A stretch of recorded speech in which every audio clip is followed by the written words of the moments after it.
Hello दोस्तों, आपने thumbnail में देख लिया कच्चे कर्मचारी सुर्खियां, कच्चे कर्मचारी बड़ा झटका, कर्मचारियों को सरकारी बड़ा आदेश और सख्त आदेश। जी हां दोस्तों, कच्चे पक्के सख्त आदेश धमाका। जी हां दोस्तों, आपको इन्फॉर्मेशन है, हरियाणा में बीजेपी सरकार है और नायब सिंह सैनी नए मुख्यमंत्री है, जो कि बारीक से बारीक एक अपडेट पर बहुत ही पैनी नजर रखे हुए है। आज एक नई अपडेट, एक नया ब्रेकिंग और एक नया बदलाव आदेश जारी हो चुका है। अगर आप हरियाणा के अंदर किसी भी प्रकार से कच्चे कर्मचारी हो या पक्के कर्मचारी हो तो फटाफट से चैनल को सब्सक्राइब कर लीजिए। कोई भी बारीक से बारीक और जरूरी से जरूरी अपडेट आपको अपने ही YouTube channel Job Rocket A1 पर 24x7 मिलती रहेगी। जी हाँ दोस्तों, और व्हाट्सएप ग्रुप, टेलीग्राम ग्रुप का लिंक डिस्क्रिप्शन में आप उसे भी ज्वाइन कर लीजिए। पहले थोड़ा यहीं से देख लेते हैं। हरियाणा सरकार ने तहसीलों में अधिकारियों कर्मचारी द्वारा बाहरी या प्राइवेट व्यक्ति रखने पर लगाई पाबंदी, आदेश जारी। जी हां दोस्तों, बेहतरीन पहल। अधिकतर तहसीलों में सरकार के आदेशों की उड़ रही हैं धज्जियां।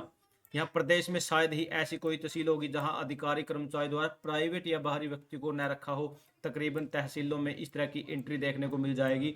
रजिस्ट्री क्लर्कों ने अपने अपने स्तर पर बाहरी व्यक्ति को कार्यालय में सन दे रखी है। अधिकतर कामकाज भी उन्हीं से करवाए जाते हैं, रिकॉर्ड भी उनके हाथों से सौंप कर इधर उधर किए जाते हैं। कई लोगों को इन कार्यालयों में काम करते लंबा अरसा हो गया है। अब वे इतने ट्रेंड हो गए हैं कि अधिकारी कर्मचारियों की गैर मौजूदगी में काम चला देते हैं। यह भी पता चला है कि प्राइवेट व्यक्तियों को वेतन भी अधिकारी कर्मचारी द्वारा जेब से देते हैं, अन्यथा कोई बिना वेतन के इस तरह काम क्यों करेगा। चूंकि अब सरकार तक यह बात पहुंची है तो सरकार ने पुनः आदेश जारी किए। तहसीलों व अधिकारी कर्मचारी द्वारा बाहरी या प्राइवेट व्यक्ति रखने पर पाबंदी लगाई है, ताकि सरकारी रिकॉर्ड या ऑफिस की कार्यशैली किसी बाहरी व्यक्ति के हाथ में न चली जाए। यहाँ पर लगभग ज्यादातर गड़बड़ी होने के चांसेस बने रहते हैं। हरियाणा राजस्व आपदा प्रबंधक विभाग के आदेशों तहसीलों में अधिकारी कर्मचारी द्वारा राजस्व अधिकारी, तहसीलदार, नायब तहसीलदार, कानून को पटवारी, रजिस्ट्री क्लर्क बाहरी व प्राइवेट व्यक्तियों रखकर काम काज चला रहे हैं। जबकि सरकार ने तहसीलों में बाहरी व प्राइवेट व्यक्तियों रखने पर पाबंदी लगाई हुई है। बावजूद इसके अधिकारी कर्मचारी सरकारी आदेशों का पालन नहीं कर रहे। यही वजह है कि एक बार फिर पुनः राजस्व आपदा प्रबंधन विभाग को इस संदर्भ में आदेश करने पड़े बकायदा। यहाँ पर मैं आपको दिखाने वाला हूँ। यहाँ पर देखिए दोस्तों, यहाँ पर ये देखिए दोस्तों, एक और अपडेट आई है आपके सामने। ये देखिए दोस्तों, आरोही मॉडल स्कूलों के कर्मचारियों का वेतन लंबित, शिक्षा की गुणवत्ता पर संकट, नियमितीकरण का अधूरा वादा और वेतन भी लंबित। 2018 में शिक्षा विभाग ने नीतिकरण की प्रक्रिया शुरू की थी। कर्मचारियों से दस्तावेज मांगे गए थे, लेकिन और समय समय पर सरकार ने प्रक्रिया शीघ्र पूरा करने के निर्देश दिए। 21 जुलाई 2023 को तत्कालीन अतिरिक्त मुख्य सचिव स्कूल शिक्षा की अध्यक्षता में हुई बैठक में नियमितीकरण के प्रस्ताव को मंजूरी दी गई थी, लेकिन अभी तक कोई ठोस कार्रवाई नहीं हुई है। वहीं पिछले 4 माह से कर्मचारियों का वेतन भुगतान नहीं किया जा रहा। वेतन के बाद से कर्मचारी कर लेने को मजबूर है। ये एक इसी डिपार्टमेंट का मैटर नहीं है। इसके अलावा जैसे आप CPLO को देख लीजिए, क्रेडिट पंचायत, लोकल ऑपरेटर।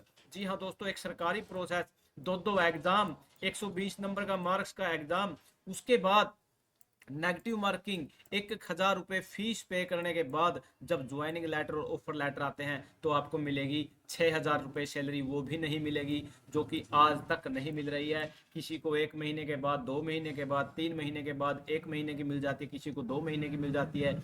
यहाँ पर कहीं ना कहीं कच्चे कर्मचारी कोई भी हो, सभी का शोषण बरकरार है। सरकार को ध्यान देना चाहिए। इतना तो मिनिमम वेज देना ही चाहिए कि कहीं ना कहीं वो अपना रहन गुजारा कर सके। उससे आप बदले में काम लीजिए। 9 से 5 आप उनका SOP शेड्यूल जारी कर दीजिए। उनसे 9 से 5 में आप काम क्यों नहीं ले रहे? उनसे काम लीजिए, उनको सैलरी भी दीजिए, जैसे वो अपने घर का गुजारा कर सके। कहीं ना कहीं किसी के पीछे दौड़ने की जरूरत नहीं पड़ेगी। 285 कर्मचारियों का नियमितीकरण और 4 माह से वेतन न मिलने के कारण आर्थिक रूप से मानसिक तनाव बढ़ चुका है। 2011 में राज्य गुणवत्ता शिक्षा प्रदान के उद्देश्य से की गई थी इस महत्वाकांक्षी परियोजना के तहत 36 स्कूलों की शुरुआत हुई। वित्त विभाग 22-32 पद स्वीकृत हुए। 2012 में कड़े मानदंडों के तहत प्राचार्य, व्याख्याता के पुस्तकालय अध्यक्ष महत्वपूर्ण पदों पर नियुक्त किए गए। लेकिन कहीं ना कहीं ये सभी के साथ एक बहुत बड़ा धोखा लगा लीजिए आप। यहाँ पर यहाँ पर मैं आपको दिखाने वाला हूँ। ये देखिए दोस्तों, या कहीं ना कहीं सरकार को इस पर संज्ञान लेना चाहिए। यहाँ पर पार्ट टाइम जॉब के मैसेज भेजे, ID बनाई, फिर 2 लाख रुपए ठग लिए। जी हाँ दोस्तों, ये ठगी फ्रॉड से बचिए।